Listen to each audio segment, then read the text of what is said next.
Hi, Charles is a SirBookSage here, and this is the Ultimate Christmas Tag. Now, this is a tag that was created originally by Sam from Samsnonsense, and I was tagged by Jessica and Christina from Game of Tomes. So I want to thank them for the tag and thank Sam for creating this. And this is all Christmas related questions, and there's 12 of them, and I'm going to get started now. This is actually my second time filming this because I filmed the whole thing and apparently didn't press the record button. So yeah, so hopefully this one comes out as well. So question one, what are your Christmas traditions and routines? First off, for me, it's definitely Christmas music. That's a big part of Christmas for me. Even in years where I ended up not necessarily decorating anything, because my mother and my older brother, they've got all the decorations. They do the whole house. It's Christmas. And but for me, no matter what, I made sure I always had Christmas music going on. So that's a big part of it for me. Growing up, it was my mom would always make these particular cookies, and she pretty much only made them on Christmas. And I spent this Christmas with my mom and my older brother, so she had the cookies like she does every year. So it's been about 9 years since I've had these cookies. So that was like the first thing I did when I walked in the door and saw a batch of them on the table there, because she was just finishing them up, I think. Just right away, I had like 2 of them. And they're so delicious. And I'll show you a picture here. She does two sets. She makes the cookie from scratch and then melts chocolate and dips the top of it in the melted chocolate, and she puts like chocolate sprinkles on one batch and then the colored sprinkles on the other batch. And I know technically these aren't called sprinkles, they're like Jimmy's or some weird name, but anyway, total aside. So it was great to have those cookies again this year, because that was like a staple growing up, was those Christmas cookies. And when I lived in New York City, part of a sort of Christmas tradition or routine was at some point during the Christmas holiday, you'd make your way over to Rockefeller Center. Jesus, I can't talk today. You'd make your way over to Rockefeller Center to see the Christmas tree. And I've done that plenty of times, sometimes in the day, sometimes at night. It's part of a big thing to do in Manhattan, is to check out all the storefront windows, like Saks Fifth Avenue, Lord & Taylor's, Macy's, and others. They put on these amazing Christmas windows, Christmas displays. So it would be part of it would be going to see that, and then making sure to stop over by the Rockefeller Center for the tree. And one year I actually went on the lighting ceremony night and watched the whole extravaganza and then the lighting of the tree. It was pretty cool. Pretty cool to do that once. Extremely cold that particular Thanksgiving. Very crowded. But it was a fun experience to do. And those are kind of like the main traditions that come to mind for me. The other stuff is, of course, having tea in the morning. With my sister, wrapping presents at night. Question number 2, favorite Christmas book or one you want to read? For me, I didn't have a specific Christmas book until just last year, where I finally got around to reading A Christmas Carol, which is one of my favorite Christmas time movies. And it's something I want to now incorporate every Christmas, is to read A Christmas Carol. I read some of it this Christmas. I started it on Christmas Eve, but my brother and I ended up watching movies. We watched a Betty Davis movie, which was really good, hysterical movie, and a W.C. Fields movie. It's a Gift, the W.C. Fields one, and that was fantastic as well. And I am drawing a blank on the name of the Betty Davis movie. Old Acquaintance, I think it's called, which is really funny movie, really well done. So we ended up doing that. So probably, if I'm visiting people for Christmas, I have to remember to probably read A Christmas Carol like the night before Christmas Eve rather than on Christmas Eve or Christmas Day. But I want to kind of have that as a new, I guess, tradition for myself. And yeah, so question number 3, first Christmas memory. When I was really little, and it was just me and my older brother at that point, we thought that Santa brought the Christmas tree, not just the presents, because we would go to bed at a ridiculously early time when we were little. I swear our bedtime was like 6:30 in the evening, though it probably wasn't that early. And on Christmas Eve, my dad, after we fell asleep, would go out on Christmas Eve and hunt for a Christmas tree and bring it back, put it up, decorate it. And then they do all the, I don't know if they wrapped the presents that night as well, or I'm not sure. But then they would put everything out. And anything that required assembly, like a bike or something like that. So that was Christmas Eve for my dad. It was a lot of work. And my mom, it was a lot of work for them. But again, as a really little kid, we thought Santa brought. So imagine you go to bed on Christmas Eve, and we've got some Christmas cookies, things like that, some Christmas music, but that's it. And then you wake up in the morning, and then there's the tree and decorations and presents and all of that. So that was like my first Christmas memories. And then once we were old enough to be able to go with him, we learned that, Santa doesn't bring the tree, that Dad went and got it. So we would then go with him and help him pick out the tree when we were a little older, once my younger brother was born. But yeah, that's pretty much my first Christmas memories was that. And number 4 is favorite gift you've ever received. And this one, I can't really pick any one particular gift. I mean, there's a couple that stand out, I suppose. One is my first Kindle that my sister got me for Christmas. And the other would be the hardcover, first edition hardcover of the Silmarillion, which is first edition only because, we bought it when it came out, when it was first published. And I remember pointing that out to my mom. And it's like, yeah, I need that. and she bought it for me, so I got that for Christmas. Books were always my main Christmas thing. And a favorite, one of my favorite gifts was just my Uncle Barry. I was a huge Beatles fan. My brother played classical music. He's a Beatles fan too, but I drove him crazy with the Beatles. I played it so much. So my Uncle Barry visits this one particular Christmas, and he gives me and my brother Billy a gift, and we both open it. And he gives Billy the Beatles album, and he gives me a classical music album.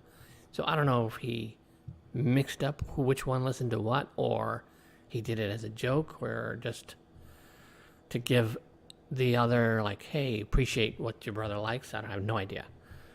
But the album was this Arnold Bax tone poems. And it has, to this date now, some of my all-time favorite classical music is on that album. So I wanted to trade, and my brother, just out of spite, your sibling rivalry when you're younger like that. My brother's like, he's refusing to trade because I didn't have that Beatles album.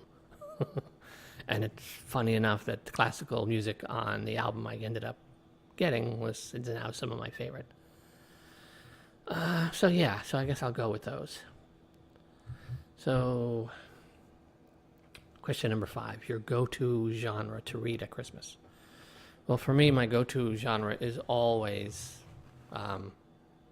fantasy and sci-fi as well, speculative fiction. But fantasy has a much more of a Christmas vibe for me than sci-fi does for some strange reason. Though specific story-wise, I guess Harry Potter would be an obvious choice. Harry Potter has like a very big Thanksgiving and Christmas vibes for me. Mainly Thanksgiving, mainly because the first 4 books I read back to back, straight through over a Thanksgiving weekend at my cousin's house in New Jersey. This was before Order of the Phoenix was published. So I read the first 4 books, just all back to back, over the course of that Thanksgiving weekend. So it very much has a Thanksgiving and a Christmas feel to it. But generally fantasy, which is what I mostly read anyway. So is there a holiday? Question number 6 now.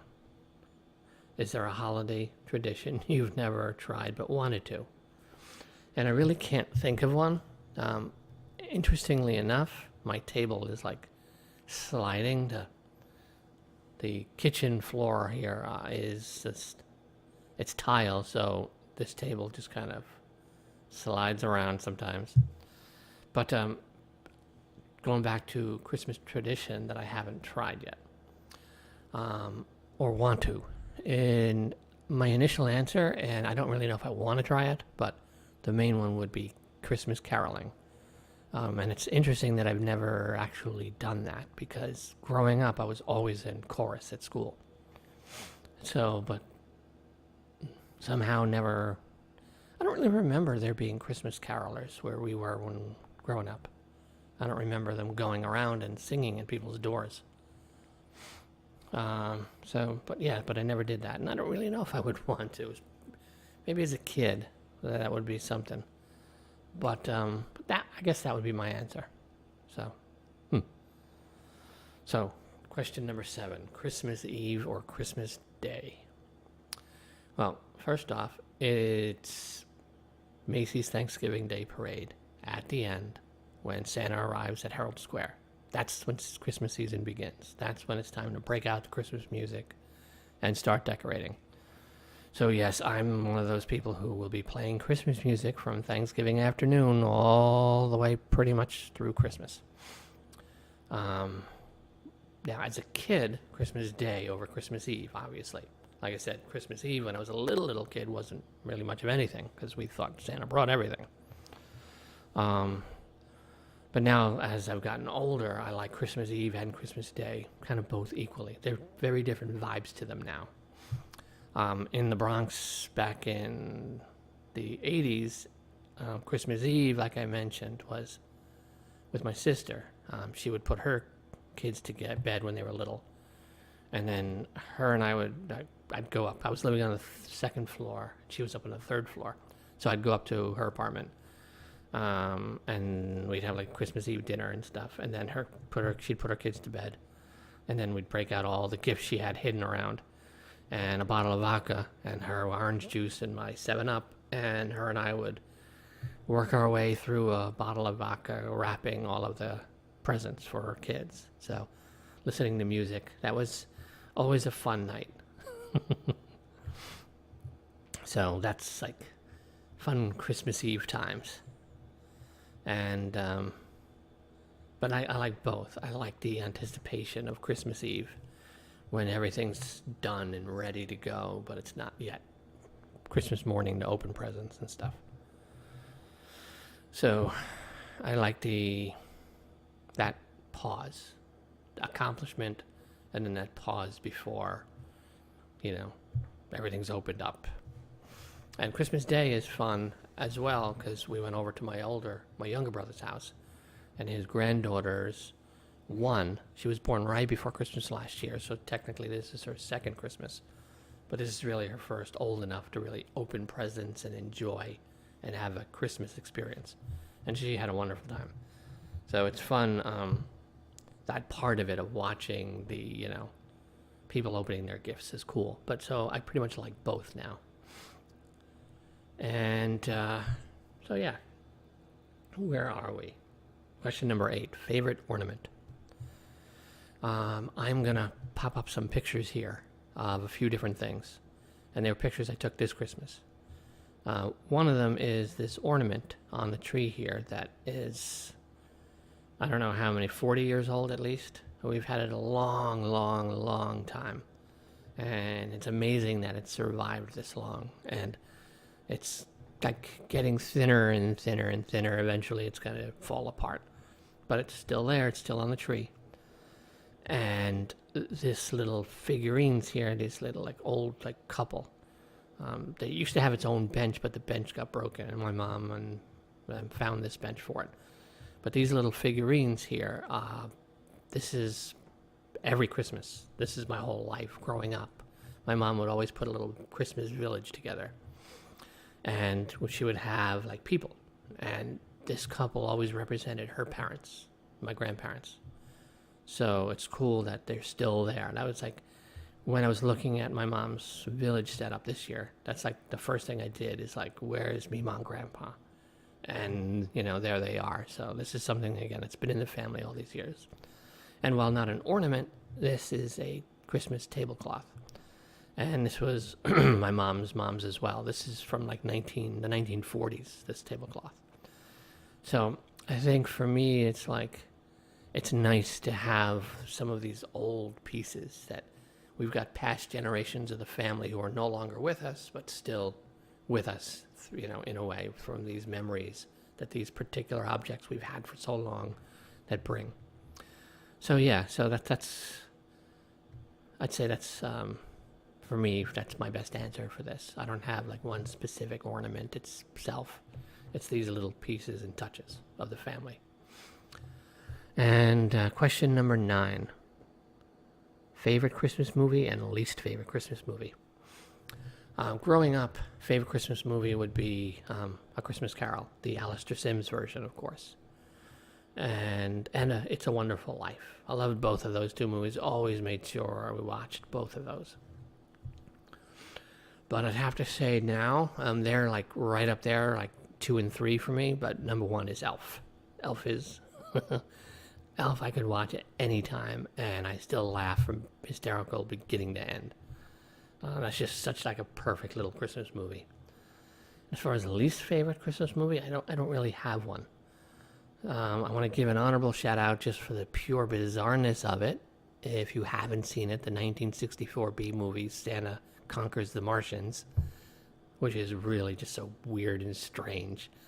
But yeah, I don't really have a least favorite, not that I can think of. And let's see. All right, so next up is question 10. All right, online shopping or in-store? I'm going to shift this over again. All right, online shopping or in-store? Today, it's all online shopping. Though I do like to go to certain stores at Christmas time to look at all the Christmas decorations. But in terms of purchasing Christmas presents, these days I do it all online. But in the past, however, you go out and you go to the stores. There was one particular Christmas, late 80s, early 90s, somewhere in that area. And we were living in the Bronx at the time.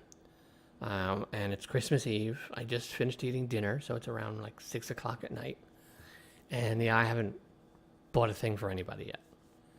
So I'm like, where in the world? I don't have time to roam all over the city to all these different stores and all different parts of the city.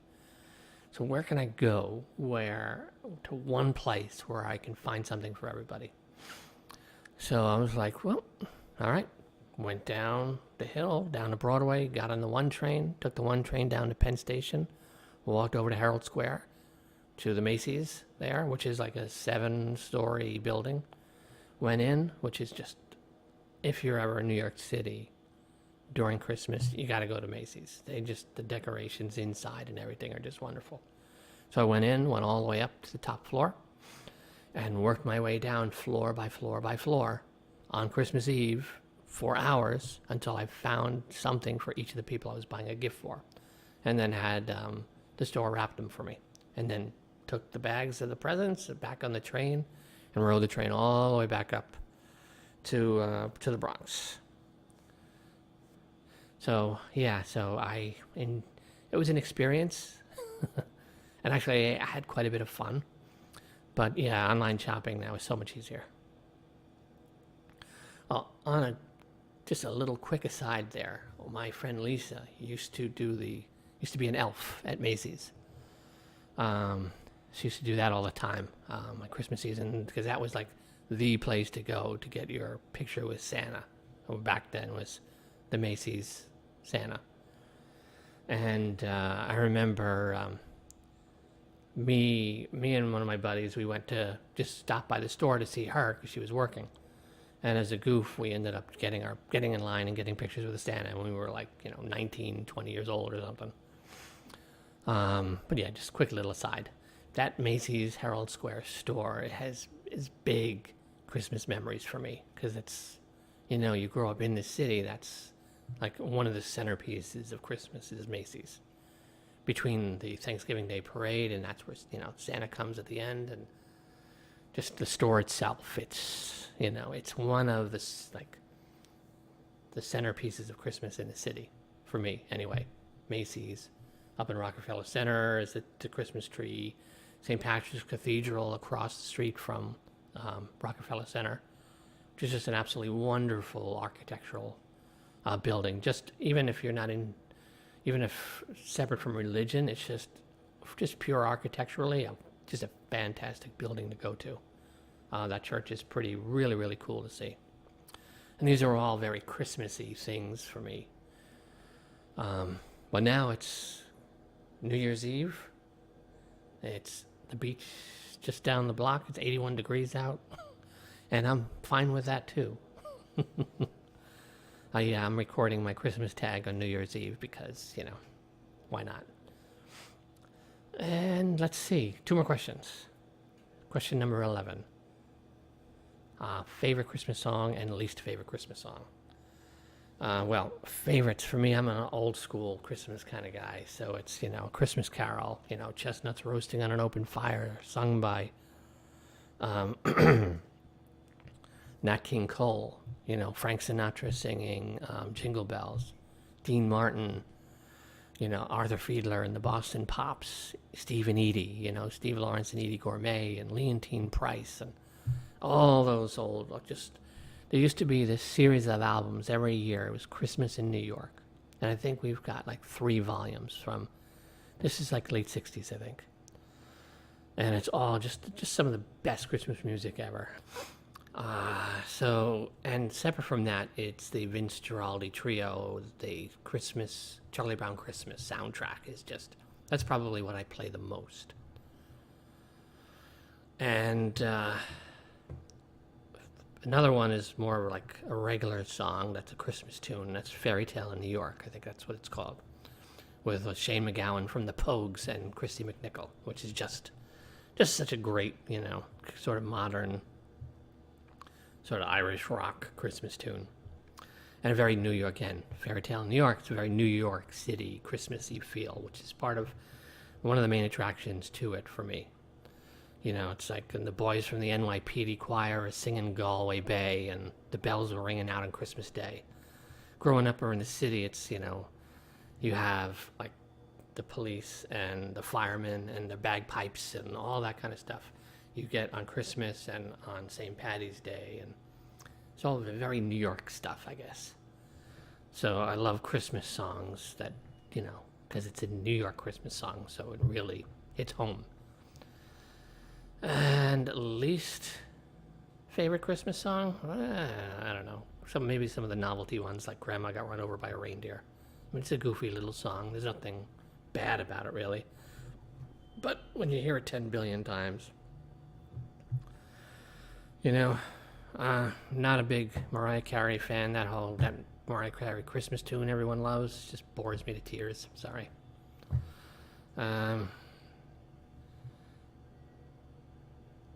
Yeah, but I don't really have a least favorite. So that's it. Yeah. Well, so now, final question. Question number 12, which I just realized, Sam, you probably came up with 12 questions on purpose for like the 12 days of Christmas, didn't you? And it just kind of clicked into my head right now. Favorite Christmas flavor? My answer would be tea. And yes, I know tea is not a flavor, and I drink tea every day. But for me, it's that cup of tea in the morning on Christmas morning. When I was a kid, we would have milk and sugar and stuff in it, even though I'm allergic to milk. We would have that in there. But nowadays, I just drink tea straight. I don't put anything in it. Though this particular Christmas, I did have a little sugar and a little, like, my mom's 2% milk or something. Just as do a throwback, since I was spending it with my mom and my older brother. But other than that, I guess as a flavor, it would be cinnamon. Because we had cinnamon rolls also this year for breakfast on Christmas morning. So yeah, cinnamon's a big Christmas flavor for me. And peppermint from the, is it peppermint or spearmint? The candy canes. whichever one that is, the red one. That's peppermint, isn't it? I can't remember. So yeah, those are very Christmassy things. This is a really cool tag. Brings back a lot of Christmas memories for me. And before I wrap this video up, I do want to just say to raise my glass right now, it's just water, but to my Uncle Barry, who passed away just before Thanksgiving. He is probably the reason why I have this BookTube channel today. He's the one who brought Tolkien into our family. We went to visit him one day. One of our early trips, we spent the weekend with him in Manhattan. And he had one of the early Hildebrandt Tolkien calendars. And there was I think the picture that was hanging up was Frodo at the crack of Mount Doom. And, you know, you're a young little kid and you see that and you're like, oh, what is that? And that's where we first heard about The Lord of the Rings and The Hobbit and everything. So my brother ended up reading The Lord of the Rings, The Hobbit, and then The Lord of the Rings, and I followed right behind him as he finished the books. So, and that was my introduction, really, to reading. And I don't remember how old I was. I know I was in elementary school.